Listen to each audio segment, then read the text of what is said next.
You are now watching the Movie Juice Podcast.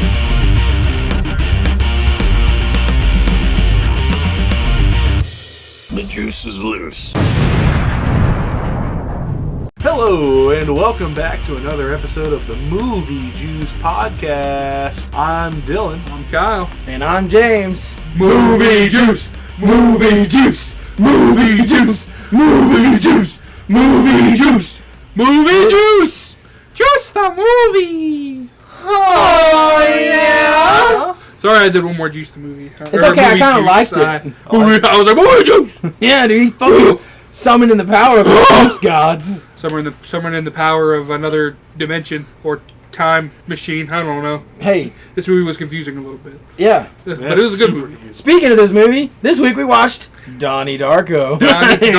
Donald Darko. Shouts out Goth Kids, you know what I'm saying? Since it's an older movie and we can have box office notes, I got a little, oh, that's the wrong one, you stupid. Oh, yeah, here's the thing. If you guys got mad about this fucking spoiler alert, it's a 23-year-old goddamn movie. It's true. You can lick my butthole. You know what I'm saying? Which version of you did you watch? Well, okay, so I watched the Donnie Darko director's cut. Okay, so that's a 20-year-old movie. Okay, well, either way, Donnie Darko came out in like 2001, I believe. I know. So the WWE was still the WWF, bro. It's an old movie. Yeah. Let's see here. It debuted at Sundance January 19th, 2001.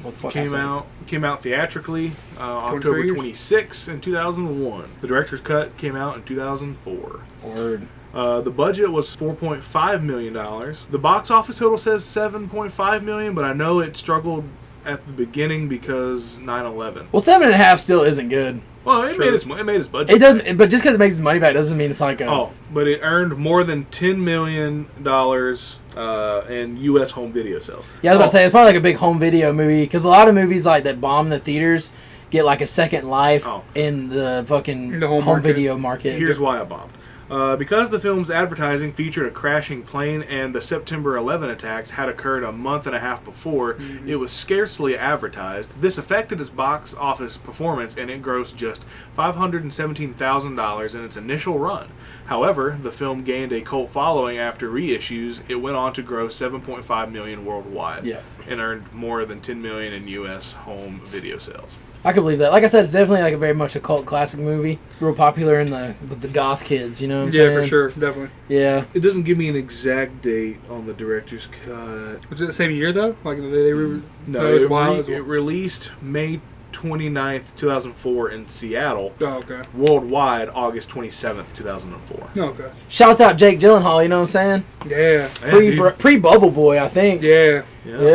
I think this is like his first major role movie. Yeah. What came out first? Bubble Boy came out around the same time though. I thought it was like 2003. It's 2001 movie also. Really? I think Bubble Boy probably did come out before Donnie Darko. Bubble Boy came out August 24th, 2001. So this was like right before. Oh, okay. So Bubble Boy and Donnie Darko same year. Unless you went to Sundance, and technically Donnie Darko was first. Right. But worldwide, theatrically, this came out before Donnie Darko. But we're not talking about Bubble Boy today. No, fuck no. But that is a good movie though, too. Not against talking about Bubble Boy. It's a funny movie. I'd watch it all the time when it came out. Dude, it got dicked at the box office. The budget was $13 million. Box office, it pulled in $5 million.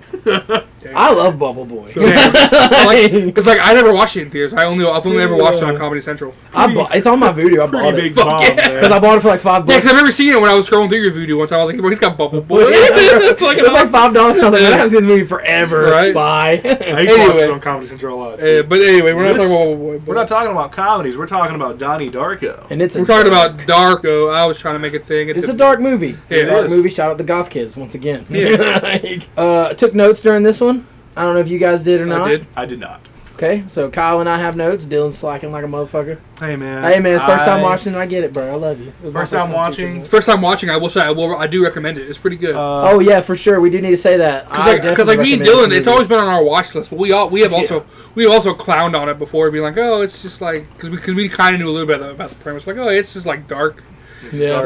Dark movie from the early 2000s. So like a lot of art kids suck its dick. But it was really good. But like I actually really liked it. It was really good. I watched it for the first. So this was y'all's first watchings, right? Yeah. I watched it for the first time probably about 6 weeks ago, maybe. Hell yeah. Yeah. So it was. Very recently I watched it for the first time. Right. It's Was good. it before we decided to do it? Yeah. Okay. Sarah and I have watched it. We watched the one on Shudder with the Joe Bob Briggs commentary. I've heard. Oh, okay. I see. Fucking the podcast I listen to always talks about that guy. Dude, The Last Drive-In because they're awesome. They're always like, yeah, our buddy Joe Bob's doing a show, and I'm like, I want to watch. I want to watch these, but I don't know what it is. It's on Shudder. It's called The Last Drive-In. Okay. It's really good. Okay, because they talk about it all the time, and I'm like, I don't know what that is, but it sounds fun. Yeah, he did one for Donnie Darko whenever I signed up for my free trial of Shudder. Nice. I was looking at whenever I had Shudder, I watched a bunch of his movies or like a bunch of his movie reviews or whatever. Because like what you do is like he'll start the show, he'll host it, so it's like he'll have like 6 segments where it comes back to him talking about it. Right. You just find a lot of stuff out about it. It's really good. You should check it out. But anyway, Donnie Darko. So in my notes, the first note I have is, and Kyle, follow along with me if you'd like. I don't know what you wrote, but I put, opening song is sick during bike scene. Do you know what it was? No. I can't remember. Donnie wakes up in street. I got that. Yeah, he's like on top of this mountain in the street, and he just wakes up there like he's in the middle of the fucking street. Yep. May have been Tears for Fear, because Tears for Fear was a lot throughout the It was like Tears for Fears and Joy Division were like the 2 big ones. Yeah.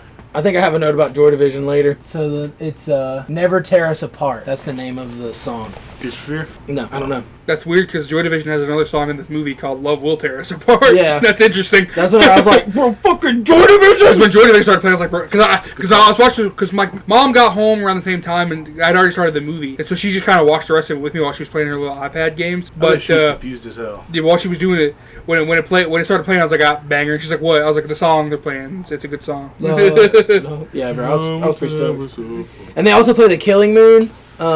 Yeah. And I was like, because I also love that song. But my first note was before I even started the movie, because I was looking it up on Peacock. I typed it in with a Y, and it didn't pop up. And I typed it the other way, and I was like, oh, I always thought Donnie Darko was spelled with a Y. I didn't realize it was Donnie with an IE. Yeah. So I was like before I even had a note on the movie, I had a note on that. I was like, I always thought it was with a Y. So Donnie wakes up the street, sick bike scene, with a cool song. Cool song.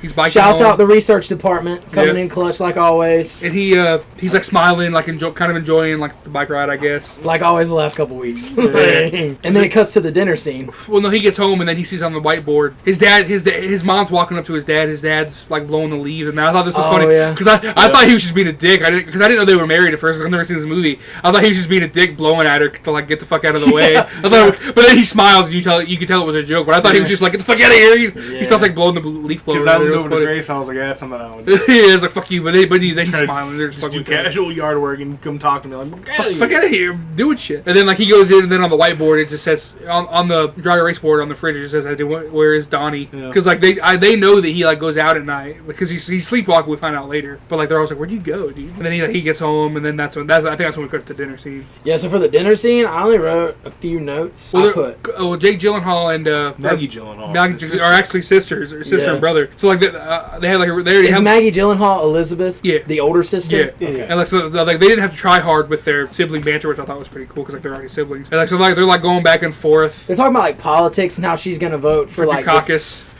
and like the dad's like, why the fuck would you vote for him? And she's like talking about like having a kid, and Donnie says, are you still gonna work at the yarn barn? I hear that's a great place to raise a kid. and then the mom's like, no, she's gonna go to Harvard. Yeah, because that's when we get the backstory of like they said like she's staying with her parents for a year trying to get into Harvard. Yeah, like she stayed home she's just taking a year off from college, yeah. Which a lot of kids do that, and she's waiting to hear back from Harvard whether or not she got in.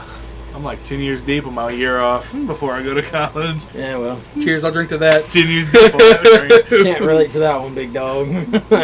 And then, but for the dinner scene the only notes I have is, fuck ass, suck a fuck, dad laughs when kid asks what a fuck ass is. My note literally just says, how exactly does one suck a fuck? They're talking to each other. Donnie calls his sister a fuck ass. No, I think it's the other way around. No, and then she tells him, why don't you suck a fuck? Oh, that's right. She's like, you just call me a fuck ass? Yeah. Which is funny because a long time ago, Dylan had a dog named Otto, and I called that dog a fuck ass. It's funny because they said that, and I was like, wait, I call people fuck ass all the time. Dude. You remember that? Yeah. You fuck ass. And you're like, what?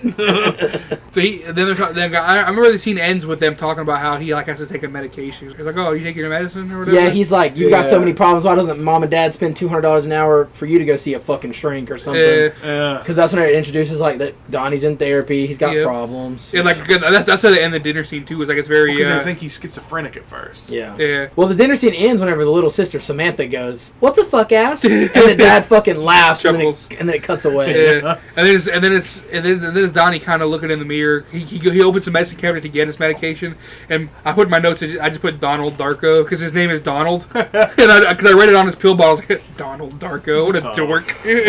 Donald Dorko.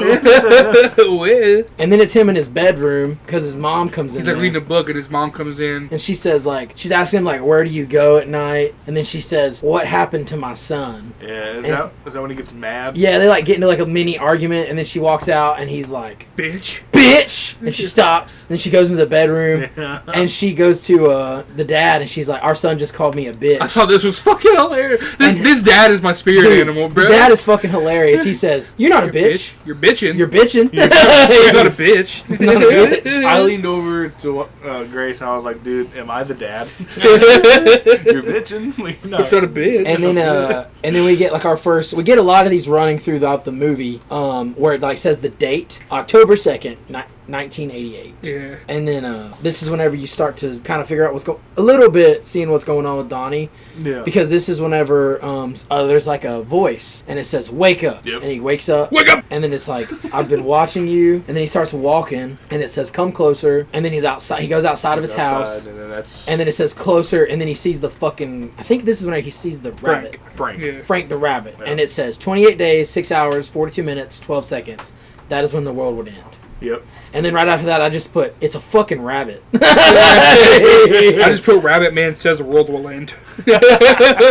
And then so he's outside, and then it cuts to the dad is asleep in the chair. Because this is like back in the 80s, back when they still did when they couldn't show television all night, so they ended the broadcast at midnight with the national anthem and then static. So like it's like the dad like is asleep while the national anthem is getting ready to end the broadcast. And then Elizabeth comes home, like I guess she was out with friends or something. Yeah. And then the sister comes home, like politely closing the door. I don't think she's really sneaking in. I think she's just trying to be quiet. She's just trying to be nice, and then she could be sneaking in. I don't know. And then because earlier she's on the phone with the boyfriend, and he's like, "Well, half the reason I stayed home for a year was to be with you." Right. So you know she was out with a boyfriend. Yeah, you have that part with that's right before the mom goes in to go talk to Donnie. And then like the boyfriend, while he's driving away, fucking honks the horn like an asshole. Yeah. He's like, "Fuck you, dude." And then so she's standing there, and then like the house starts shaking. Yeah. And my notes just said, I put "earthquake?" ? And then my next note was "airplane." Because I put, she comes home and there's an earthquake. Yeah. Because then it cuts to Donnie sleeping in the golf course. Yeah. Yeah.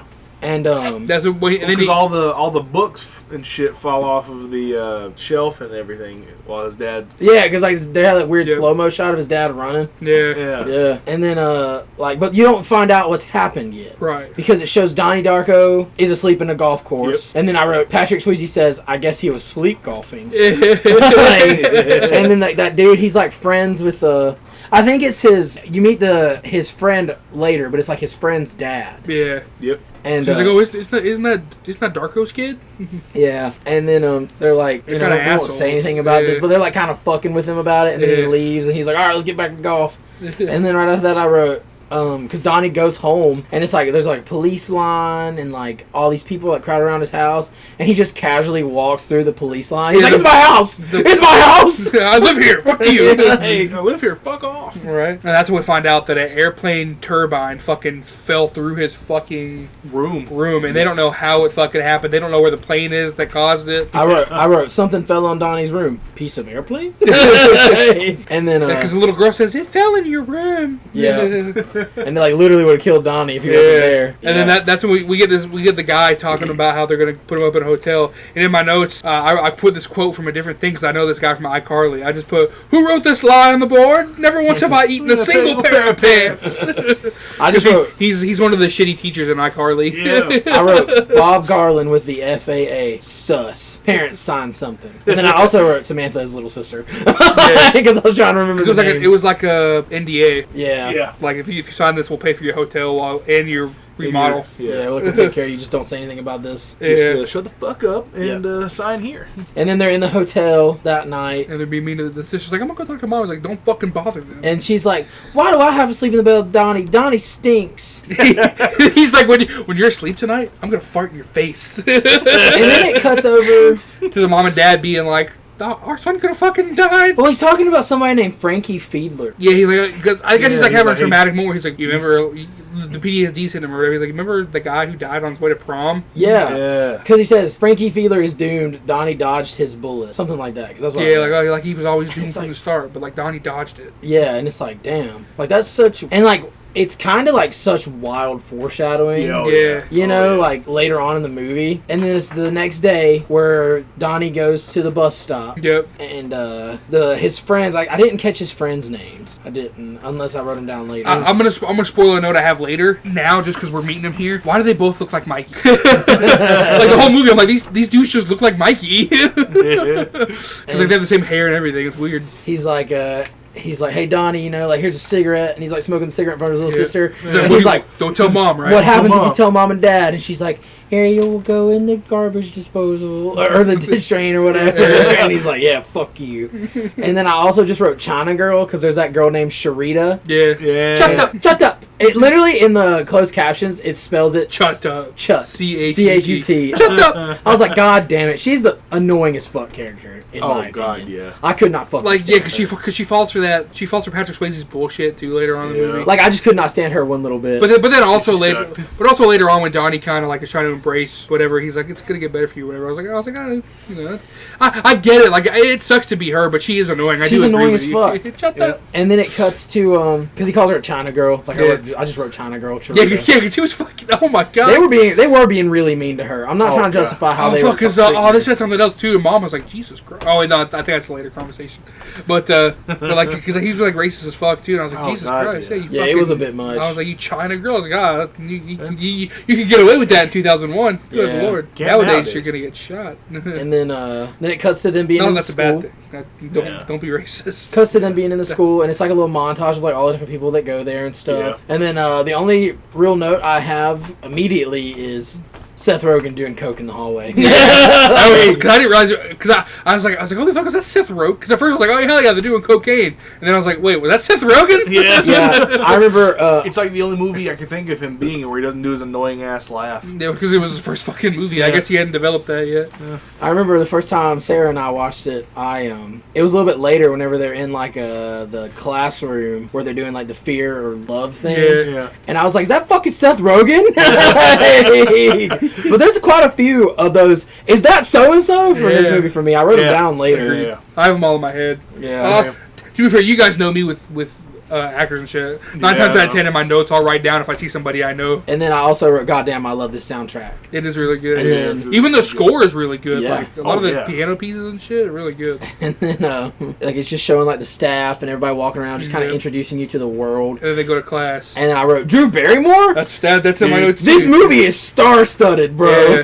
Wood. She's got the hot English teacher thing going on too, with the glasses and red hair. Yeah. I had an English teacher when I was a kid who like had red hair, and she was really hot, and I was like, that's always like it's always been a thing for me. I'm like, I'm a sucker for it. Especially the glasses. Yeah, bro, does it for you? Yeah, bro. We're not here to kink shame. No, we're not. We're not. But she's also kind of weird because the new girl comes in, and she's like, oh yeah, sit next to the boy you think is the cutest. Yeah. And in my notes I just put, are you old enough to teach? Like I said, that's just a weird thing to say to a classroom. I wrote Donnie is dark and brooding, and then I put Drew Barrymore is a fire wingman. Because she makes that girl move. Yep. So that what's her name? Gretchen. Yeah. Gretchen says that Gretchen can sit beside Donnie. Yeah. Yeah. And then I put "don't know what happened" but in quotations. What? Okay. I don't know. Anyways, what's your next note? My note is about Grandma Death, because I think their dad picks them up or something, or they're going somewhere, okay. and then that's when they almost run over Grandma Death. Right. And I don't she, know. Like, talks I don't know to if there's anything in between that or not. But I think you're right. You remember anything? Oh well, because she's trying to. Drew Barrymore trying to teach about that book as well that they're reading. Yeah. But I don't remember the name of the book. Same. I just know it was one of those ones that like was really controversial. They end up banning it. But like, I think maybe that's when they're talking about it in class. Maybe I think that's what, because they're talking about the book a little bit. And that's when you kind of could tell that Donnie's smart. Like, yeah, he's really smart. He's got like the final girl that's not paying attention but can still answer the question kind of thing. Yeah, because they have a whole dialogue about the book they're reading. I can't remember what it's about. Yeah, because he's talking about like how like they just want to watch the world burn. They just want to see what happens, kind of thing. Yeah, because I quoted that too. I was like, some men just want to watch the world burn. Because it's like it's just like a big ironic thing. I think is what they say. Yeah, and I really do think. So then they do the Grandma Death thing. Oh yeah, because Donnie and his dad's driving down the street. Oh, that's why I don't know what happened, because his dad says that like they still don't know what happened about the airplane engine. Oh, okay, yeah. And then like because the dad's like, oh, do they know what happened? I'm like, I don't know, they still haven't told us yet. Yeah. And then because Donnie's like, oh, but we can't tell anybody. We can't tell anybody what they don't when nobody knows. Yeah. I thought that was funny. And then it makes the dad chuckle. Yeah, and then they almost run into this old lady in the street. Yeah. And I put in my notes, bitch's hair looks like she had toast in the bathtub. Yeah. It was like... Because the dad says that every day she checks her mailbox, but then like keeps checking it because she keeps forgetting she went to the mailbox. Yeah, but no one's ever sent her a letter. Yeah, which comes back later. Yep, sure does. And then it cuts to the next day, and they're watching that video. Before that, they're at the bus stop again, because in my notes, because the friend is talking to that one chick. He's like, I hope you get molested. Oh, yeah. And I was like, what the fuck? Yeah, in my notes, I just put, in quotations, I hope you get molested. Jesus fucking Christ. Like, these kids are fucking brutal, dude. You know, in Spanish, to bother is molestar. Yeah, it is, yeah. And it made me laugh in Spanish for when I was 22 years old. I was like, dude, this kid's fucking savage. Like, I was 22 and I was like, hee. I got the name of the movie they were watching for you. Oh, yeah? The movie they were watching in the classroom was Watership Down. The book they were reading? No, because you said they were watching a video in class too. Nah, dude. Yeah, you said a second ago they were watching a video. Yeah, they're watching like the fucking Patrick Swayze self-help video. Yeah, but they also watch Watership Down. When do they do that? At some point, because... Is that the animated one? Yeah. Look it up, and it says Donnie Darko. I don't know, man. That's later on. Yeah. Okay, I remember that. Because they're watching the... That's very foreshadowing. It's also a very, very dark children's movie. Because they were watching the Patrick Swayze help video, and I just wrote LOL Swayze. Swayze. And then... he's a ghost now. And then, dead. And then they also show like the little kid, and he goes, "I'm not afraid anymore." And I put, because I don't know if you guys picked this up, but I put Mark before he goes to PCA. Hey. What? That was Mark from shit. Yeah, bro. Whenever I didn't know that. I was just thinking of Home Alone. Well, the second I'm not afraid anymore. The second I saw his face, I was like, "Holy shit, that's the kid from his own." I didn't even pick up on that. That's cool. Yeah, I was like Mark Del Figolo. Yeah, I was like, is that fucking Mark? Shit, dude. Because I pictured him now. I was like, that's him. Fuck, I didn't pick now that he's up. bald. Yeah, he is. I saw that. Yeah. I know you see me standing here. One of these YouTubers I watched recently, he did another video, and he was on camera for the first time. I was like, bro, he's bald now? Do I look? He had hair like 2 years ago. My dear. Do I look good today? Ooh, yeah. Yeah. If you wanna play, come and play today. Let's just get away. Yeah. All right. We should probably stop before we get copyright. Yeah, no shit. Like the 5 people aren't gonna report us. Nickelodeon are gonna have our ass. He's walking home and he sees Seth Rogen and his best friend with a fucking mullet picking on Gretchen, trying to like they're sexually harassing her, and he just kind of walks over there. Oh, you jumped a lot, big dog. Okay, so that's my next note. So what do you got? Lay it on me, dog. I got Jim Cunningham controlling fear. Frank is the rabbit's name. Frank comes to Donnie. Donnie hits something with an axe. Oh, so you skip the whole like him hitting the. Do you have any of that? Because he floods the school. Yeah, he floods the school. Okay, my bad. The school statue with an axe. And because they're all like, bro, this is bronze. Well, he goes and hits the water main, and then it cuts to the next morning. Yeah. And it's them at the because you don't know what it is. You just kind of see it, and then it cuts away. And then it says October 6th, 1998. And then the next note I have is shut up, Sharita, because they're all standing at the bus stop again. And I think that's probably what it says the molested part then. And then I wrote, school got flooded? Ooh. Well, yeah, because that one guy was like, well, if we wait for 45 minutes, we can just all go home. Yeah, because like it's almost late. And then the other people come up and they're like, hey, school got canceled. Yeah, because he's telling Sharita to go home and she won't do it. Like, if you need to leave too, because we're going to leave. And then that's probably when he says, I hope you get molested. Yeah. Because she's being a fucking little goody two-shoes dumb bitch. Because like I said, I was also, because this is my first watch too, I wasn't taking too many notes, so mine are a little spread out. Thanks. I was going to rewatch it. Yeah, because that's when he's walking home. Right? Okay. I planned on rewatching it, and my wife was like, no, I don't want to see the movie. I don't want to rewatch it again. She's been a real lame-o about it. Why would that make it worse? Goddamn research department. Crazy, dude. Like, I think you'd probably understand it more in a second watch. Yeah. Just kidding. Love the research department. We can date inside the company? Well, apparently you can marry inside the company. Yeah, me and Jeff are together all the time. Yeah. So, and then they cut to, like, the axe in the statue. Yeah. And it shows... Which I'll talk about later when he starts reading about the book. Because that's why I'm not allowed to take notes, because I always got to help Jeff's ass. Because as soon as they showed the thing, I'm like, how did he get that fucking axe in there? And they had a fucking bronze-ass statue. But they kind of explain it later. Yeah. It's all them looking up, and then it pans up a little bit, and it's where he wrote on the ground, they made me do. Yeah, because that's when the next day they're at school, they're making everybody write it to try and, And then there's also like a funny scene where all the girls are talking, and they're like, apparently there was feces everywhere. Yeah, I thought this was why I was like, that's not what feces is. And then the little girl's like, ew, what are feces? Feces? And then they're like, baby mice. That's not what feces is. I leaned over to my wife and I was like, that's poop. And then that's when he's walking home and he sees Seth Rogen and Mullet Boy trying to sexually harass her. Yeah. Couldn't think of the word there. Yeah, and she's like, I guess he scares him off or whatever. And Seth Rogen says, I like your boobs. I like your boobs. That's his first line he's ever spoken anything. I like your boobs. I think Freaks and Geeks was before this. This is that was the 90s, yeah. But his first line in a major movie. And then he comes up to her, and I think he's like, "Do you want me to walk you home?" Or she asks if he wants to walk her home. If you can walk me home. So they start walking, and then like the dudes like flip them off, and they just go. Yeah. And then they're talking about her dad having her parents got divorced. That's why she moved there. And they have like mental problems. He's like, "Oh, I have mental problems." She says, "My stepdad has emotional problems," and Donnie goes, "I have those. I have those too." And then she's like, yeah, my dad stabbed my mom 4 times in the chest. Donnie's like, oh, I didn't do that. I just accidentally burned down a house. Yeah, it was abandoned. Nobody was in it. And in my notes, I just put Donnie Darko -5 Riz. Well, it's funny because it's like after this, I think it's after this whole scene, but like he walks away like, oh, why did I say it like that? I was like, oh, Donnie Darko -5 Riz. Well, he says that he's gotten over his emotional problems because he's painting and writing, and he wants to be a painter or a writer, or maybe he wants to paint the pictures in his book. And I was like, okay, dude. And then I put Donnie with the Riz.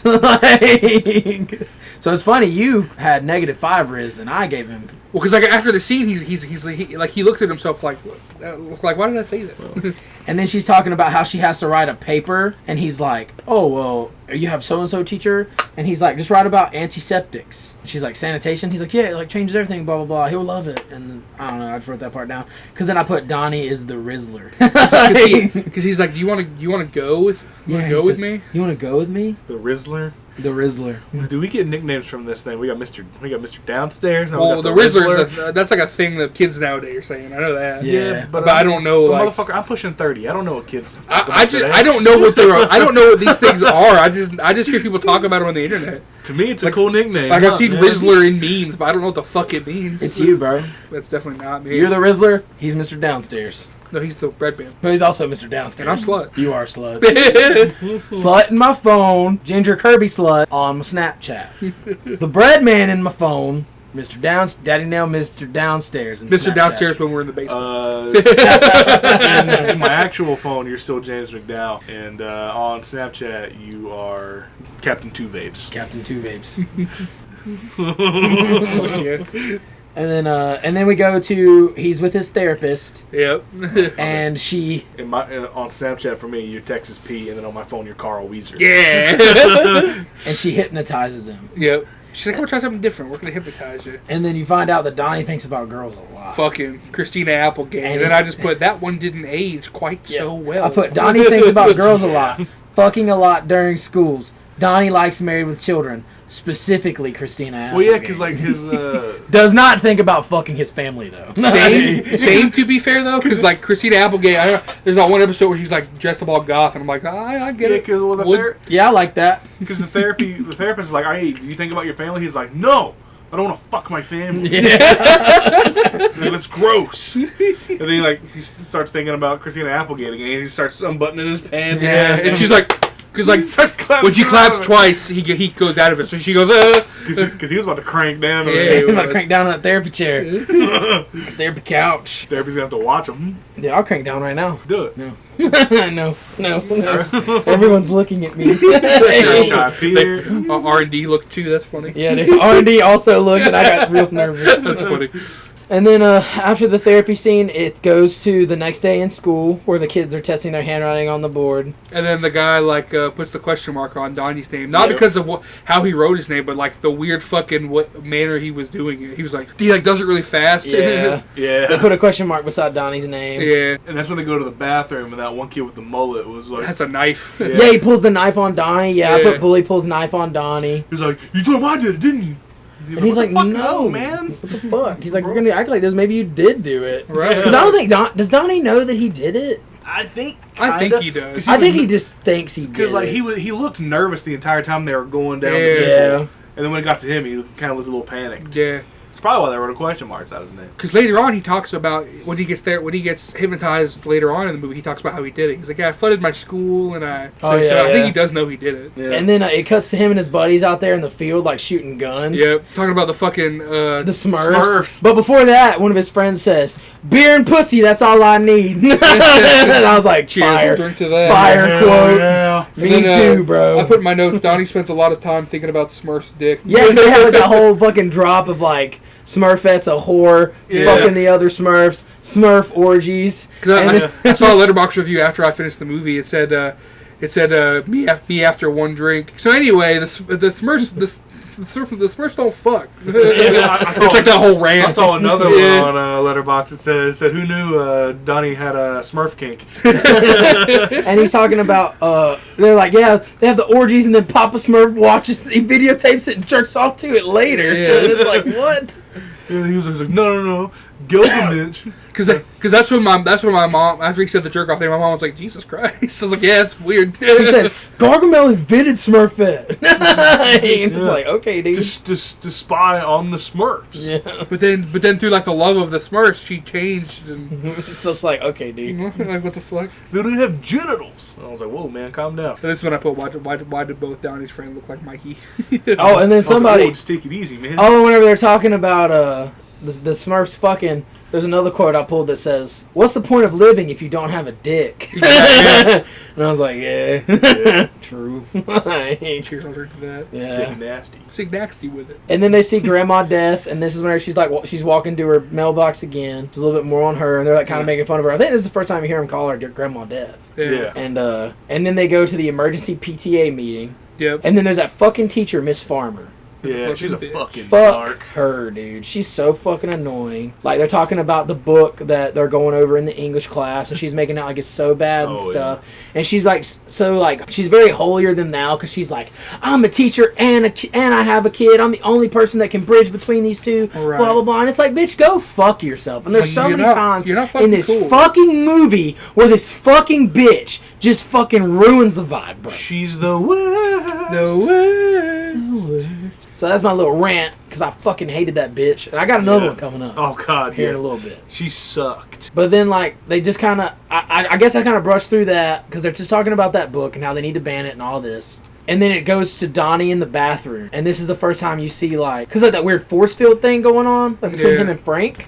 Yeah. Because he walks in the bathroom and like you hear Frank go, "Don't worry, you got away with it." Yeah, You because know? he was like, "Why'd you make me do it?" And then I just said bathroom scene with Frank and Donnie, and then I put force field. Is that when his sister was like, "Who are you talking to?" Yeah, Yeah. Samantha comes in and she's like, "Donnie," and then it cuts to class the next day.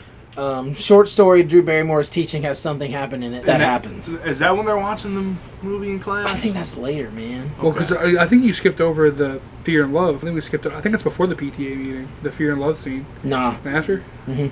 Okay. I Well, got either it way, too. I know it's coming up. it is coming up because that's a good scene. Yeah. Because I wrote, "They are in great danger," and I don't know what they're talking about. So is this when they're talking more about that book that they're reading, or is this? Oh, this is after they banned the book, right? Oh, yeah, because they're doing that. They're in great danger. Time travel. Sam comes in. Oh, so they're talking about time travel.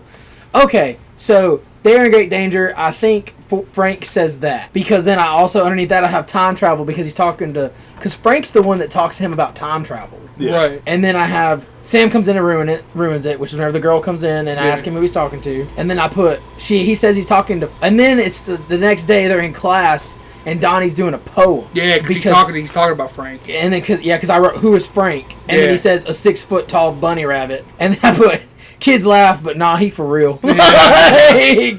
he for real. But not for real, that guy exists. No, like, that's there, bro. And because like I can't remember exactly what he says in it, but like you can tell this is whenever like because like Drew Barrymore starts to catch on that like something's up with Donnie Yeah, too. you can tell. Yeah. And it's like this part when he's like 6 foot tall bunny rabbit, and she's like, "Oh, okay." Okay. Like, what the fuck? And then it's the fear and love part. Yeah. Because I said, "Man, fuck Jim Cunningham," because that's Patrick Swayze's name. Yeah. Patrick Swayze. Because they're talking about. Because she shows from the video of like, are they watching the video before the Fear and Love, or they just do the Fear and Love? Because I think they watch like a little scene from it. Yeah. I think they do too. Yeah, but it's just like a little bit more of that and like Because how he's talking about the Fear and Love, like, oh, Fear and all actions are either made from fear or because love. this is the second time that they watched like part of that video. Right. Like you And see. she's like, well, I'm going to give you guys these prompts so that you Yep. come up to the board and And- mark on the spectrum of fear or love where you think that action is, what it was dictated by. Yeah, it's called the Lifeline exercise, and it's fear and Yeah. love on the chalkboard. And then Shut Up Duck goes first. And then she says that like fear is negative and love is positive. Right. And then Charita goes up there and she like puts hers up. Yeah, and 'cause then, I think hers was on love. Yeah. no, hers is on fear. Yeah.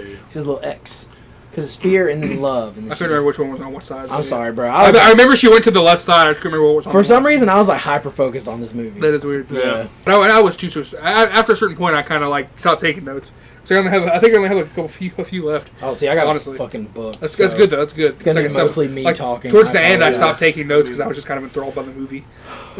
But and then she pulls Donnie up, and Yep. he's like he basically has like a legit like problem with this because Yeah. he's like things aren't that simple. They're not black. They're not. Yes. You can't just lump everything into just two categories. into two. It's more complicated. He says you can't lump everything into just two human emotions. What about Yeah. the other ones? He says things aren't that simple. Life isn't that simple. You can't lump everything into two categories. Yeah. And then she like keeps trying to argue with him. she keeps pressing him to just put it on the board, which I kind of understand her part. Like I fucking hate Miss Farmer, Yeah. but at this point I also kind of understand that she just wants this motherfucker to do what she's asking. Yeah. Because she's like, if you don't put it on the board, you're gonna get a 0 for the day. Yeah, he's like, I can't fucking do that, dude. Like, I don't believe in it. Yeah. And then like whenever she tells him she's gonna give him a 0 for the day, he starts to say something and it cuts to the principal's office. Yep. And you find out that Donnie told Miss Farmer to shove the Lifeline card up her ass. Because the dad chuckles. Yeah, the dad thinks it's fucking funny. And I was like, I'd be that dad. Yeah. So, And then like Miss Farmer's in there like trying to make a big stink about it, and I put Miss Farmer as a self-righteous bitch. but also in my notes, I put, what class does she teach? Because I'm like, why, this doesn't seem like an actual class. So, like, I think it's supposed to be like because they say she's the PE teacher, Yeah, so like I a think health it's class. supposed to be health. Because I was like, what the fuck is this bitch teach? So they're just fucking watching this and doing this exercise. Yeah, it's like the I'm stupidest shit This is ever. not. This is not math. It's not English. Yeah, The no. fuck is this? It's nerds are us. And then I also put the dad is exactly the type of dad I would be. Yeah. He chuckles at that. I love the dad. And Same. then so after like that scene, it cuts to another card. And it says October 10th, 1998. So we're slowly moving right now because like eventually the pace really picks up and like Yeah. all of a sudden like it's like right there at the time to Yeah. like what's gonna happen happens. Right now we're at October 10th, 1988, and then this is whenever Donnie goes and talks to like I guess like the science teacher Yeah. about time travel, and he gives him I believe this is when he gives him the book. The philosophy of time travel. Yeah. Because and it's also weird because during this scene it cuts to Sharita's bitch ass just like snooping. Yeah. Because I wrote the fuck Sharita snooping for? Because she's just like outside, like listening to what they're saying, and it literally has like nothing to do with like any more of the movie. Yeah. It's just like this weird little scene they threw in, and then he's giving him the book, and he says Roberta Sparrow. He says it's written by Roberta Sparrow. Because he's talking about how like she believes in time travel and she even like taught at the school and all this stuff. And then he goes up and I wrote Roberta Sparrow. Is that Grandma Death? I called that too. I was like, I guarantee you that's Grandma Death. Yeah. And then later on he goes up to that picture and sees that it's her. He's like, Grandma Death. I was like, yeah, I was right. Cool. And then I wrote, God damn, I'm smart. Yeah, Grandma Death whispered in Donnie's ear, but what did she say? We find out later. And then immediately I wrote, she said every living creature on Earth dies alone. Yeah. Because this is whenever he's in, because it cuts to him in therapy, and that's whenever he says that. Yep. And they're talking about God. Well, because the therapist is like, well, what did that make you think about? And it made Donnie, he talks about his dead dog. Yeah. And how his dog, like, crawled up and under the porch to die. Yeah. You know? She was like, to get away? He's like, no, to be alone. Yep. And then she's asking him about God, and he says the search for God is absurd if everyone dies alone. Yep. Donnie doesn't want to be alone, which I like that. I related to that hard. I was like, Donnie's a mood. He starts to cry a little bit too. He's like, I don't want to be alone. And I was like, fuck yeah, I feel that. Being alone sucks. Agreed. Yeah. And then it cuts to where they're watching football. I was confused because they said Super Bowl. And I was like, how is it Super Bowl if it's October? It's in October. It doesn't make sense. I didn't get that at all. Because I was like, that's when I was like, maybe this is like an unreliable narrative thing. But then I was like, no, the whole movie takes place in October. I was like, why are they all... Maybe they're watching an old Super Bowl? I don't fucking know. But how would they be doing that? Like, but they're all sitting there watching it. And like you see like it's Donnie and Donnie's dad and that dude who found Donnie on the golf course. Not Jim Cunningham, but the other one. Yeah, because it's his friend, yeah. And they're like all talking about football while they're watching it. And then the weird little thing... Almost like a worm comes out of the gooey, dad's the chest. Goo worm comes out of the dad, and then the sister comes running, and it's coming out of her too. Yeah, because you see it before you see the sister, and then the sister comes behind it. And then one comes out of Donnie's chest, and he follows it, and it leads him upstairs into a closet, and then he pulls out a gun. Well, because before that, it was funny because like he saw it come out of his dad, and he's like chuckling like he's high as shit. So he's like, and then that's when he follows his or whatever. Because I was like, I thought it was weird. Maybe he just didn't realize what was going on or something. But I thought it was weird how he was kind of acting kind of high. But then he finds the gun, which of course. That's basically Chekhov's gun. We know it's going to come back later. As soon as he pulls out the box, I was like, there's a gun in that bitch. Yeah. Pulls out a fucking gun. When he first pulled out the gun, I was like, is he about to shoot up the school? That's what I thought sooner or later that's what was going to happen. I feel like there's a lot of plot devices that try to lead you in different directions. Yeah, I agree. Because I saw that and I was like, this is not going to go where I think it's going to go, is it? And then I wrote, and then it goes to another title, October 18th, 1988. So we jump ahead again. Yeah. Right. So, and then I wrote water and metal. Yeah, because this is when they start intercutting some of the pages of the book. Of the time travel book. It talks about like that's what your vessel needs to be made of. That's the main difference between the director's cut and the regular theatrical. They added that, and they changed one song out. The opening song is changed out. Whenever the research department showed it to me, it said originally the song was "The Killing Moon" by Echo and the Bunnymen. Yeah, but they do add that in, or it is in there somewhere because I saw it on Letterboxd review. Someone was talking about all the bands that are in there. Yeah, and I thought that's like, oh yeah, because I like them too. The director's cut of Donnie Darko includes 20 minutes of additional material, improved sound quality, and other changes to the original film. Additional scenes includes footage like Donnie playing an arcade game, beach scenes, and close-up of Donnie's eyes. Oh, okay. Yeah. Because like they talk about, because when he's talking to that teacher too earlier, talking about like the vessel, you need to be a vessel through time travel. And I think it's water and metal. Talk about like that's what the vessel needs to be made of. Which I guess maybe is like he's the vessel. I don't know. Yeah, I don't really understand. The soundtrack change was replaced the openings to Killing Moon with Never Tear Us Apart by Enix. Yeah, because I remember I had to swap. Is that the one that's like? No, that's the Joy Division one, isn't it? It makes other changes and removals to musical cues. Sound mix improves the quality in sound. Digital effects adds digital effects. That's all I said. Right. Philosophy of time travel inserts pages from the in-universe book between scenes to explain some plot elements. Because Chris Stuckman in his review I watched after the movie was talking about how like in the original cut you had to like do the homework to read the book. Yeah. With the movie for it to make more sense. That's why he likes the director's cut more, is because it makes more sense. Like you don't have to do homework for a movie. That's good. Yeah. And then I wrote blood on Donnie's neck. I guess there must have been a scene where like it looked like his neck was bleeding or something. I don't know. Yeah, because Gretchen sees it. He's like, oh, that's weird. Oh yeah, that's right. I don't know what it was from though. And then he tries to kiss Gretchen, and I wrote, Donnie gets rejected by Gretchen, bro. What the hell? Like, she's going through shit, man. And then she says, "Is that your other rant?" Because like, I get it. I think his other rant's on the T-shirt. It is 1,000,000% because I fucking hate her. But then like she immediately like says why, and I'm like, oh, that's why. Yeah, she says she wants to get kissed when it reminds her how beautiful the world can be. Well, because Donnie says that he's like, so she never. She's like, I only want to kiss when, and Donnie's like, it reminds you how beautiful the world can be. Yeah, it's almost like they're in tune to each other. But then they're also like, yeah, there's also that fat guy smoking a cigarette, just kind of staring at him. He's just staring at him. They're like, yeah, that probably wouldn't turn me on either. Yeah, I wrote fat dude funny. You see him later on at the party too. Yeah, that's funny. And then I think this is whenever it cuts to like he's talking to his dad outside. Yeah, like he goes home and his dad's like, "Where you been, Donnie?" or whatever. Yeah. And they're talking. And I put Donnie's dad is awesome. Yeah, he talks to him really nicely. Yeah, like even though you're like. Because the mom would be like, "Where have you been, Donnie? Where have you been?" But the dad's just like, "Oh, hey, Donnie, where you been?" Because they didn't spend the night somewhere, and he comes home later that. Oh yeah, I think so. Like I think they sleep on the blanket. Yeah, like on the hill. Donnie's dad is awesome. And then I wrote nice brother and sister moment because like I at this point like I guess he's talking to his sister about something, and I just started to realize like this is a really cool dynamic, like the family dynamic in and of itself. Yeah, like you can like tell the parents are cool. Yeah. They're not like fucking overbearing. Yeah, they're not. The mom is a little overbearing, but it's only because she cares for Donnie. Yeah, not because she wants to like limit him in some way. And then we're getting close to. I think they call Swayze, right? They call the therapist because they talk to the therapist because like she's talking to them about like what's going on with Donnie, and she says like he's unable to cope with the forces. Yeah, so that's what she kind of brings up that we think he's schizophrenic. Yeah, they have daylight hallucinations. Yep, and they're because he's like stabbing at Frank. Because he's stabbing at Frank with the force field thing. Because he's stabbing where later on we find out his eye's gone. Yeah, that's where he's stabbing, which is a little bit of foreshadowing. And then it says they want to up his medication. They want to increase his medication. I wrote this movie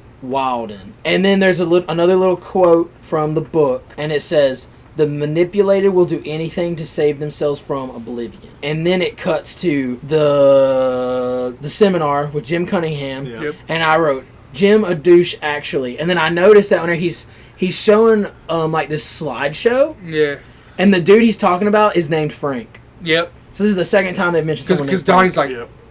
And then he like fast forwards through time, Yep. And he's like, he says something to Gretchen, like he's like, I'm not really here right now. He said, I'm traveling through time. I'm traveling through time. And then this is when I start freaking out. Yeah. Because he starts talking to people, and people start coming up to ask Jim Cunningham questions. Yeah. And it's fucking Jerry Trainer. Yep. It's fucking Crazy Steve, bro. And I was like, oh my god. Because my mom was like, who's the guy with the eyebrows? I know him. I'm like, yeah, bro, it's Crazy Steve. Yeah, bro. It's fucking Spencer, bro. Spencer Shea, bro. And his name is Jerry in the movie. Yeah, which is funny. And then I can't remember the question he asked. I didn't write. But I was just wondering, are these guys plants? Because like they're switching over to his way of thinking so fucking easily. Every single because the kid's like, I want to learn how to fight. Yeah. And then after Patrick Swayze says like one thing, I'm like, oh, you don't need to fight. You just need to learn to love yourself. And he's like, oh yeah, I guess you're right. He's like, come over here. And I'm like, I was thinking they were plants too. Yeah, because I was like, these guys are switching way too easily. And then also, I'm pretty sure the girl after Jerry Trainer is Ashley Tisdale. It is. I'm pretty fucking sure it's Ashley Tisdale. I don't remember. It's like young Ashley Tisdale. Shit. Like probably like 13, 14 years old. Because I wrote Ashley Tisdale, and then I said, so many people for this scene are people from my childhood, because Mark is also there. And I'm like, oh my god, Nickelodeon, oh my god. Right. And Disney. But yeah, he's talking to all of them, and he's just like giving them like basic bullshit one word, and they're coming up there to join his little cult up on the stage. And then Donnie gets up, and I wrote the way he gets up, there's like a fucking stand-up comedian too. He's like moving the mic. He's like, yeah, how y'all doing tonight? It's funny. And I'm like, Donnie. I just wrote Donnie a dog because he just like dunks on all of them. Yeah. He's like, like, if you want to learn how to fight, fucking maybe watch a karate class. Oh, because the little girl, Ashley Tisdale's like, oh yeah, my sister eats too much. Yeah, and he's like, maybe she should get her ass off the fucking couch and go play field hockey or something. And it's just like, goddamn, Donnie cooking right now. And then Donnie and Gretchen go see Grandma Death after that, and Frank says you should write her a letter. Send her a letter. Yep. Send her a letter. And then but then also when that scene ends, I remember this. There's a meme on Facebook I used to share all the time where like at the end he's like, I think you're the fucking Antichrist. Yeah. Which I was like, oh yeah, I forgot that was in this movie. Yep. Because I was like, I said that to people sometimes. And then after Frank tells him to send her a letter, it's another page from the book, and it says artifacts provide the sign that a tangent universe has occurred. Right, which I assume we found out later is the wallet, I assume that the turbine is also also. I was assuming the turbine for sure. Yeah. Right, because we later find out it falls from the other universe. From the dimension or whatever. Yeah. And then it's him with a Rubik's Cube. Yeah, He's like playing with a Rubik's Cube in his bed. It's just like a weird little like transition scene. Yeah. Because then it shows him walking down the street, and this is when he finds out where Jim Cunningham lives. Yeah, because he finds the wallet, which I assume would also be an artifact. Because it was like that comes almost right after that thing about the artifact. So like maybe that's an artifact. Yeah. Because then Frank says, "Oh, now we know where he lives." Yeah. Or like, because I think Frank's trying to tell him. Frank's saying, "Now you know where he lives," so he later on he knows to go burn down the house. And then it's another classroom scene, and the bullies are bullying Gretchen. Yep. And they say something about like what her parents did, or something about what her stepdad did to her mom. Yeah. Because I put bullies being dicks in classroom. Because she runs out of the school and Donnie chases after her. With Gretchen. And then he gets his kiss, bro. Yeah. And I wrote bullies being dicks in classroom. And then I put leads to Donnie getting some stanky on his hang down. Which I mean, it's just a kiss, but I mean, fuck it, bro. Stanky. Fuck yeah, dude. You know what I mean? And then they go to the movies. Like, and I put Evil Dead poster Evil in the Dead, window. yeah. Fire. One of the letterbox reviews I read was the only unbelievable thing about this movie is that no one would be out of that they'd be the only two in an Evil Dead screening on October. In October. And Yeah, I was like, that whole fucking thing would be full up, bro. the movie nerd in me was like, why the fuck are they showing Evil Dead in 88? Yeah, like, Why wasn't it Evil Dead 2? yeah, Because Evil Dead 2 came out in like 87. yeah. But, Whatever. you know, I'm an Evil Dead guy, bro. I love those Yeah. movies. I guess they wanted that maybe to be like, since it's more serious. The first one's a little Yeah. more serious, maybe. Way more. Maybe it's more like horror-ish, I guess. So they're sitting there watching it, and Gretchen falls asleep, and Frank is in the theater. Yep. And this is a pretty important scene. I love the picture of that where it's just like those two and then just Frank. Frank just sitting there. No, what's up? And What's up, dude? They start talking, and Donnie's like, "Why do you wear that? Why do you wear that stupid bunny costume? Why do you wear that stupid?" And he bunny says, costume?" "Why do you wear that stupid human costume?" Yeah. I was I like, was like fuck. savage. And then he's Yeah. like, "Take off the mask." And this is when he takes off the mask, and his eyes fucked. His left eye's Yeah. fucked up. It's like bleeding. Because I wrote Frank's eyes fucked. Is it And what happened to then your eye? and then he's like, "Why do they call you Frank?" And I wrote, "Frank is the name of Frank's father and Frank's father's father." Because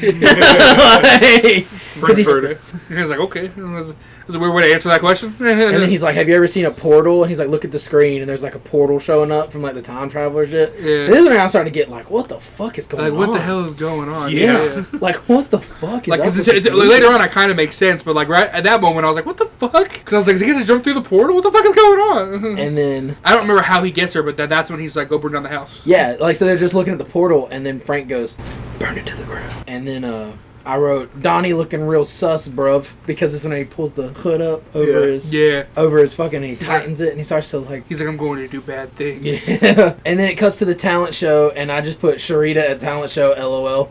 Yeah. She's just some weird dance. It was weird. Yeah. And then like everybody's like, "Oh, the girls are getting ready to get on," because like all the Miss Farmer's daughter and Donnie Darko's little sister Samantha are in like some weird dance troupe. Yep.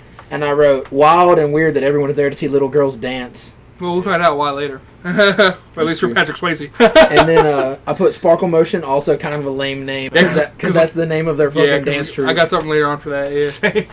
Yeah. And then like during like them dancing, it starts cutting into like Donnie breaking in And throwing the lighter fluid everywhere. Yeah, throwing the lighter fluid everywhere because he Burning the goes house. and burns down. Patrick Swayze's house. And then when he sets it on fire, he turns around. He like kind of it's like the camera's like in his face, not looking at the camera. And I put Donnie looks fucking sadistic. Yeah. Like, and then Donnie burned that shit down quick. Yeah. And then he gets back to the movie. And like as soon as he sits down, he grabs some popcorn, and then Gretchen wakes up. She's like, "How long was I asleep the whole movie?" And then I wrote, "Grab some popcorn, Max on his girl is fire." Like, and then the next morning, it cuts to like a it's news a news footage. report. Yeah, He's like, house burned down, but also they Look find out. his fucking kitty porn stash. kitty porn Yeah. dungeon. Jesus. And I wrote, "Jim Cunningham is a diddler." Yep. And then they cut to Drew Barrymore getting fired from her job. Yeah. Which I still kind of understand why she got fired. I guess just like the book she was having him read and stuff. Maybe. And I don't know when that movie was, Dylan. I think I missed it though. Yeah, because they were What watching Watership Down, which is a super dark movie. Yeah, but- that's before she gets fired, obviously. So, Yeah, so I missed all of that. Because then that's when he kind of gets into a little fight with Gretchen about like he's like, "Oh, they don't fucking," because she's like, "Oh, you think the rabbit's life is less than a human's life?" He's like, "Yeah." Oh wait, no. So this is like right around the same time then, because Drew Barrymore walks out. She walks out to the baseball field and she's like, "Fuck!" Yeah. And then fucking Sharita's just like sitting there in the dugout. Like, because I didn't put a note. I didn't put a note or anything, but I was like, "What the fuck are you looking at, Sharita? Fuck up." I put LOL Sharita because I put that a lot in these fucking notes. She's almost like that character, like in things where like she's just like there to observe. And this is when they're talking about the lives of the rabbits. Yeah. Because I got a quote from that where it says, "Rabbits want to fuck as many times as possible before they die." Yep. And then I wrote, "Cheers, I'll drink to that." I said, "Same." I must be a rabbit then, I guess. I must be a fucking rabbit. What's up, baby? But yeah, it's fucking dark because they're talking about, it's he's having a vision and it's like, oh, it's filled with blood. The field is filled with blood. The field is filled, Oh, what the fuck is this movie? Yeah, dude? bro. You find out that the girls are going to Star Search. Yeah, and then this when the teacher comes over and she's like, I just don't think you're fully committed to the Yeah, star. so here we go. Fuck Miss Farmer. Fuck okay? this bitch. Yeah. Fuck this bitch in I have the to stay ass. here. I have to stay here to help virtue signal a pedophile. She's gonna literally. Yeah, fuck you. She's fucking. So she's not gonna chaperone her daughter's fucking stupid fucking dance troupe. Probably because she wants to fuck Patrick So Swayze. she can stay and defend a fucking pedo who's clearly just a dickhead before. Yeah. Fuck you, you stupid bitch. Like, what the fuck? You know, like, are you fucking kidding me? And then she has the audacity to make out like she's, like, better than fucking Donnie Darko's cool mom. Yeah. Because you're just not as committed to this as I am. Bitch, go fuck yourself. Bro, I'm barely committed at all. First, I ain't committed to... jot that down. I'm committed to one thing. What's up? I almost said I ain't committed to shit, but that would be a lie. Remember, pussy and beer, that's all I need. Pussy and beer, that's all I need. I'm committed to the homies. Fuck yeah. Retweet. I've been really enjoying my playing video games lately. Like, Fuck yeah. but anyway, so that's my mini rant. I was gonna go a little longer, but Fuck that bitch. Donnie's mom is going to LA for Miss Farmer, Right. and the dad is in New York. For work. And then I just wrote, I love Donnie's parents. Yep. Because they're fucking cool, man. Yeah. Like, they're cool as Cool shit. that they don't mind leaving him home. Because that's weird. Because with the little sister too, you would think that like they would still kind of want a chaperone or something around, but like no, they just trust Maggie Gyllenhaal with all that. Like, Yeah. As long Especially with, like, as long as Donnie. she's here, you know. Yeah. Well, Donnie's fucking nuts, so that's probably what Yeah. they're worried about. Well, But, like, well, he gives his mom a hug whenever they leave, and he goes, "Everything will be okay, Mom. I'm not broken." Because they have that scene in the bedroom too, where he's like, how does it feel to have a head case for a son? Yeah. And she's like, oh, I love you. Like, it's a nice scene where it's like you can tell they're kind of like you can tell they both know that she just cares for Donnie and wants to make sure he's like cared for. And then that's when she's leaving, he's like, oh, it's okay, Mom. I'm not broken. Like, you're good. You can leave. We're also skipping over the part where he goes into Drew Barrymore's classroom. Yeah. Whenever she's getting fired, It's and she has before the mom leaves, yeah. and she has cellar door written on the chalkboard. Yeah, that's when. Yeah, That's because- when. And she's like, oh, you're the coolest teacher, man. Why are they firing you? And Yeah. she's like, thank you. And he says, Well, she says a professor said the Cellar door. Cellar door is Out of the- all the words in existence, cellar door door were is the most beautiful combination of words in the English language. Yeah. And then this is when he walks out and Sharita's sitting there, and this is when he like grabs her earmuffs and he's like, "Things are gonna get Things better are gonna for get you." better for you. It doesn't seem it now, but they will. And Yeah. I wrote, "I don't like Sharita, but I love Sharita." Because then she Yeah. says, "Chucked up," and then runs runs away. away. And then she has like a notebook. a notebook that has Donnie Darko and like a Yeah. heart. Yeah. And I put Sharita has a crush on Donnie Darko. Right, which now kind of makes sense why she's always like, And that's why it kind of makes sense that she's like snooping around on him and shit. Which I get it, bro. But then also she runs away and leaves the earmuffs because he's still holding them by accident. And then when he's walking home, he's just wearing the earmuffs. Yeah, I thought that was funny. I wrote also LOL. He took her earmuffs. Like, and then he's at his therapist's office again. Yep. And he's talking about regret, and she's talking about regret, and she's like, "What do you regret, Donnie?" And he regretted that he didn't get Hungry Hippos for Christmas. But then She's like, "What are these hungry hippos?" Hungry hippos. and then they get a little bit more into it, and this is whenever he admits to what he did to the therapist. And then I wrote, "Time's almost up. Frank is gonna kill. The sky is gonna open up. The medicine ain't shit." That's my notes, because this is always like the therapist where he's talking to her and all this. He's like, oh yeah, I flooded my school and I burned down that house. I burned down that pedo's house. But he just And then committed to a lot of crime. Yeah, he's just, well, I mean, hey, doctor-patient confidentiality. So Yes. Yeah, that's true. I still feel like there's some wiggle room there. Yeah, Like, if you probably. tell them something illegal, I think Probably. they're Yeah, supposed to I tell would think so, but I don't know how that works. I'm not a doctor. Anyway. And then, but then after all that, it's October 29th, 1988, and it's Elizabeth, and so I guess I skipped the part where his mom left. So I'm glad you guys talked about that. Yeah. yeah. But anyway, what about Elizabeth? They're talking in the kitchen, and she says that she got accepted to Harvard. Oh, he's like, oh yeah, we should throw a kick-ass party. Mom and Dad are out here. And she's like, okay, but it has to be a small party. And then cut to fucking a bunch of people. Cut to a bunch of people, and I put LOL is not small movie trope. It's like, oh, there's the fat guy on the porch smoking a cigarette from earlier. And then I wrote, there's another page from the book where it says, the manipulated dead will set an insurance trap. The living receiver must ensure the fate of all mankind. And then I wrote, hell yeah, Joy Division. I literally put Joy Division, banger. And then they're talking about something. Because I write, I guess some people are just born with tragedy in their blood. I love that fucking line. I think that's whenever he's talking to Gretchen in the bedroom. Yeah. They were about to get it on. I think they did get it on, actually. Oh, yeah. Because they cut over and they're like walking downstairs. I'm like, they totally just banged. My boy got some stanky on his hang down. Good for him, you know. Frank is mentioned again. So many people named Frank. Yeah, because then he looks on the board too and it says Frank went to get beer. Yeah. Because his thingy leads to it again. Yeah. Where like it leads him to the board and it says Frank went out to get beer. And then the mom calls. You know they have this party and she's coming back tonight. Yeah, but nobody answers obviously. Yeah, because she leaves a voicemail and then like they're coming back tonight and that the girls did good. They made it through. They're gonna go to the next one. And then I wrote, hell yeah, the Killing Moon. Yep. I love this fucking goth ass soundtrack. Hell of a soundtrack. It's so good. And then next day, October 30th, 1998, because it's the party's on the 29th, and then it leads into the 30th. Right. Yeah. And then it puts 6 hours remaining. Mm-hmm. And then I wrote cool drunk spinning shot because this is where he's like walking through his house and he's like it's like spinning around. It looks really cool. Yeah. And then like something happens where because this is where the movie starts to get real crazy. Yeah. Because I think he goes up to Gretchen because something happens to him and he's like, we gotta go see Grandma Death. Remember that? Yeah. Because they go see Grandma Death and then the bullies follow them whenever they're at Grandma Death. Because I think I started doing something because my notes aren't as good now. Because they go talk to Grandma Death and the bullies are there and he's like fighting off the bullies. Well, no, because I think they break in as well. Or they knock on the... Because they go to the cell. That's when he finds cellar door. Yeah. And he's like, oh wow, cellar door. It makes sense. He finds cellar door? See, I missed all that. He goes under Grandma Death's house. Oh, because he sees the cellar door. Oh. And he's like, oh, cellar door. Like I said, bro, like I think I started doing something and got distracted. But then they look around and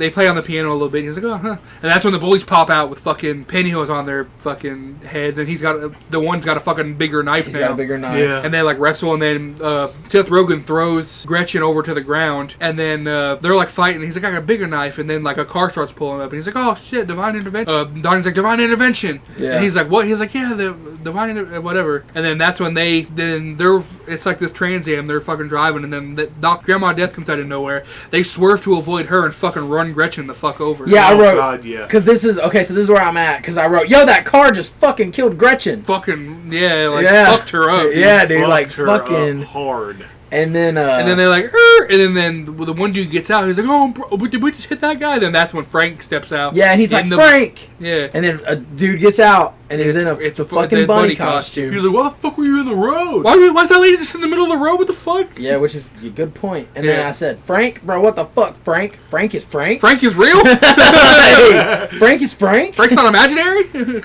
And then that's when he gets shot in the eye. Donnie just shoots Frank for killing Gretchen. Yeah, because I knew it was coming. The second he took the mask off, I was like, this motherfucker about to get shot. Yep. Donnie shoots Frank for killing Gretchen in the eye too. And then tells his friend, go home and what did he say to the friend? He's like, everything will be okay. Go home and tell your family everything's gonna be okay. Yeah. And then because Grandma Death is there. Yep. And then she says, a storm is coming, you must hurry. And then this is whenever he like grabs Gretchen, walks towards his house with Gretchen. Yeah. Puts her in her either mom or dad's car. Yep. Comes inside, kisses. What's her name? Elizabeth Kisses her goodbye. I guess because he's not gonna see her again after this. Yeah, he knows. He knows. Yeah. And then he hops in the car and leaves right before the cops show up to his house. And that's when you see the weird funnel storm clouds up in the sky. The storm's coming. Yep.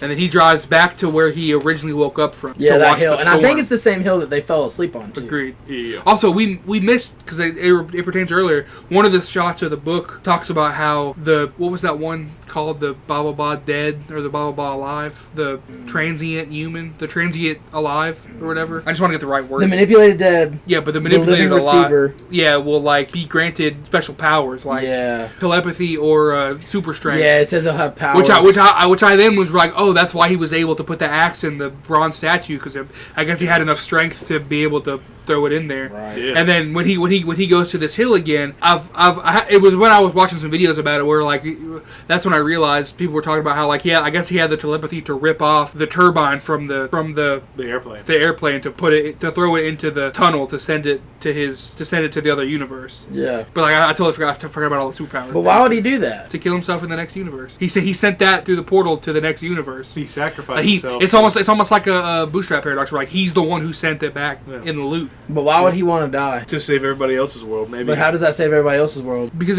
we're getting into things that aren't happening yet. But it's like he does that to save everyone else. Like how? Because he dies, everyone else lives. Why? Because Gretchen dies in this fucking universe. Yeah, Gretchen. And then it's fucking okay. The plane's going down. Yeah, okay, I kind of see that. Okay. So and then plus there's one where he has to get back to the transient or whatever. Will have to get back to the transient universe. He will have to do this to get back on track with the regular universe. Right. Okay, I'm with you. It's like he had to do all that to get back to the other universe and set everything else in motion. Because like everything else is happening. Like he finds the wallet. Like everything's he's taken step by step to do the things he needs to do. Maybe even unknowingly to save everybody. Like Gretchen who got fucking ran over. The fucking mom and the dad. The sister. Yeah. Because I wrote Donnie watches a storm, plane crash, and that's when he pulls it through.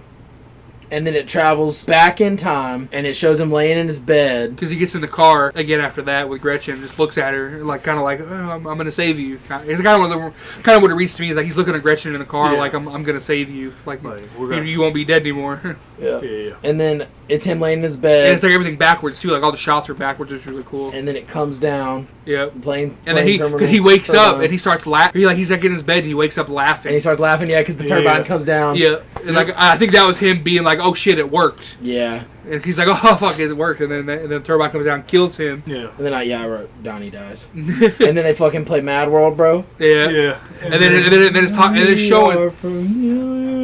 It shows everyone reacted because like even though they're back on the regular universe and he died in this universe, you can tell everyone else is still somewhat in the back of their mind kind of remembers everything that happened. Like deja vu almost. Yeah, because like they kind of recognize his sacrifice that he made. Because it shows Patrick Swayze just crying. Yeah, like oh shit, I guess in this universe maybe he wasn't a pedophile. I don't know. And then it shows the house again. Yeah. And the police line again. Yeah. And like the mom, like everyone's, the dad's fucking sobbing, holding the sister, and the mom's just smoking a cigarette, like fuck. standing up against the tree. And that's when Gretchen comes up on the bike, and she talks to that kid. He was like, my neighbor Donnie. My neighbor died. She was like, oh, what was his name? He was like, his name was Donnie. Donnie Darko. Yeah, Donnie Darko. And that's when you kind of see it on her face too. She's like, like she knows that name. Like, she knows. Well, she looks at the mom and like they look at each other as if they kind of know each other. Yeah. And then Gretchen waves, and then the mom waves back, and then the other kid waves. I don't really know. I guess he's doing it out of like, hey, I guess I don't. Yeah. But like, so that's why I was thinking of like he kind of sacrificed himself to die so everyone else could live, and then now they're back on the regular universe. Yeah. Either way, I thought it was a great fucking movie. And either way, like there's still things that obviously are like, you'd have to like kind of put your own spin on, like how the fuck did everyone know what to do to get him to do the things he needed to do? Yeah. But there's so many things that like had to happen the right way where you're like, I wonder how that happened. I don't know, man. This movie's weird. But it's really weird, good. but it's so fucking It's so fucking good. It's so fucking good. But like, I don't know, man. I just feel like, you know what I mean? No, not at all. I like it a lot. Yeah, you gotta use your words, man. So you didn't like it or you liked it? I don't. Oh, am I rating it now? No, just in general because you seem. Now I'm just curious because I don't know. I liked it. I liked it a lot. You gonna cry? You fine? I can't tell. I just don't understand. I think this is one of those movies where you're not supposed to fully understand. Yeah, for sure. I think this is one of those movies where you walk away with your own interpretation. Yeah. Well, yeah, because like, what were we talking about earlier? Because I had my own and I forgot it. Well, because obviously he did all the stuff. I mean, even though he maybe didn't know what he was doing, he was taking all those steps to save everybody and put them back on the path they're supposed to be on. I think he knew what was gonna. I think he kind of knew what was gonna happen to him whenever he looked at his mom and said, "It's gonna be okay. Your son's not crazy." Right. Like. Yeah. Because that's when all that other. I think that's after he kind of realizes like these things were happening for. Because that's when he's like he knows about grandma death and stuff.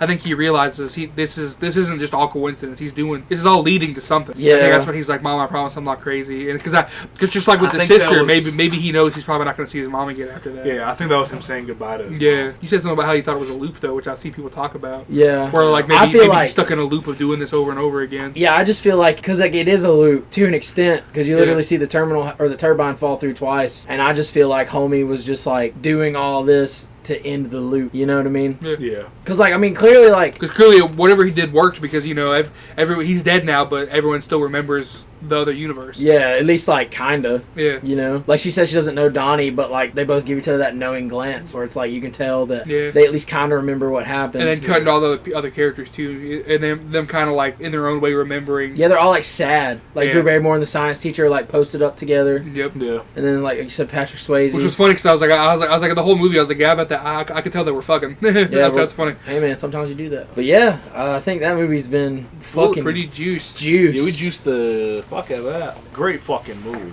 Great fucking movie. But, good God almighty, it's a fucking something. It's a doozer. It's a doozer. But, alright, so who wants to go first with the ratings? I guess I can go first this time. I'll tell you, Dylan. I just want to let Dylan because I've seen his Letterboxd score already. Because out of all of us, I definitely think he's the highest on it. So I want to hear. I want to pull up my Letterboxd so I can just repeat what I said on that. Because now I'm curious because like you weren't as high on it, which was interesting. So I'm curious. Who wasn't as high on it? Like, or at least now you were. Maybe you're just more confused than anything. I don't know. I don't know, man. I wouldn't say that I didn't. I wouldn't say I'm not high on it. Because I am. Just fucking... It was confusing, too. It's a lot. And I want to watch it again. Same, but also because, like, with what was that fucking movie we watched where I thought you were high on it, and then you're like, oh, I'll give it, like, a 6 or a 7. And I was like, what? And I was like, you seem higher. Was it In a Violent Nature? Yeah. I was like, oh, shit, you're thinking through me for a loop. That's why I like this whole movie. We've kind of been sucking it off, and then you were like, and I was like, you going cold on me. I was confused. I feel like I gotta... But yeah, definitely rewatch it, for sure. Because I want to as well. Still. Jesus Christ, dude. I could probably pull it up before you do. Alright, I'll go first. Yeah, go ahead. I'm giving it an 8. 8? Yeah. Solid 8. Would watch it again. Understand why it's a cult classic for sure. Think I need to watch it more. Think they could have done a little bit better of a job explaining it. But I also think that what Dylan said is right. Whereas a movie, you're supposed to walk away with question. I've got the bars, but the internet's not working. I'm gonna give it a 10.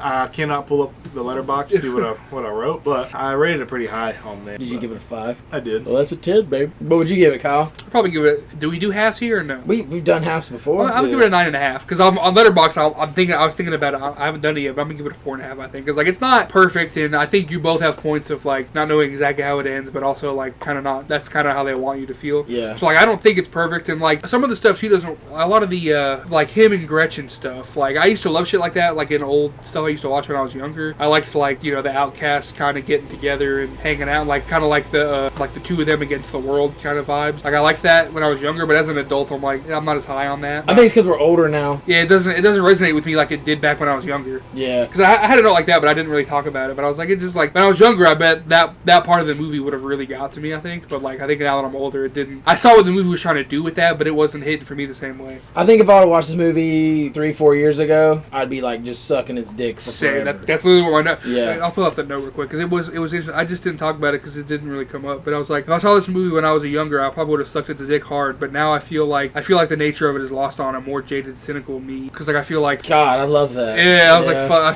feel like that aspect of it's kind of lost on me because now that I'm older. Yeah, I feel like I said, if I was 21-year-old James getting ready to go to college, would have fucking ate that shit up. Yeah. Before I realized how awful it really is out here, but not in like a heroic source or a heroic sense. It's just ass, and it just kind of stays ass. Yep. Like what Donnie's always talking about, like it's not just one. It's not just one emotion. Yeah, like it's more complex than that. Because as a kid, I thought that way too. Which is why I said like I think Donnie's really smart mentally because like he knows like that's not how it works. Yeah, bro. Like, back when I was younger, I thought the same way of like, oh yeah, you're either happy, you sad. Like there's not really a spectrum, but the more you get, the more I'm like, no, like it's more complicated. Than it's all gray, he's bro. Right. Like it's more complicated than that. It's all gray. But yeah, that's all I have to say about this movie. Same. What about you? Same. It was really good. I like that a lot. Well, this movie has been juiced. This movie's been fully juiced. We'll be back next week with another movie. Like always. Thursday mornings. Subscribe. Get hype. Get hype. We don't just get hype. We stay hype. If you want us to watch a movie that we have not done yet, throw it in the comment. Yeah, throw it in the comments. I like that. Or email us. Email us. We don't have an email. We'll make an email. We do.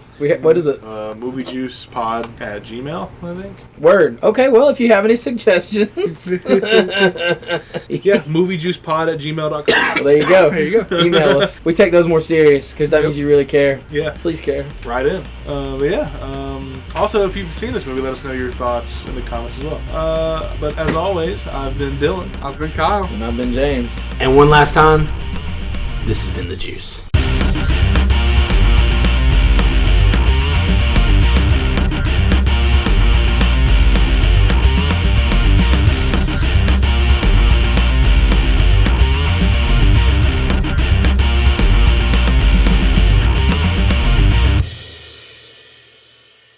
thrills the search.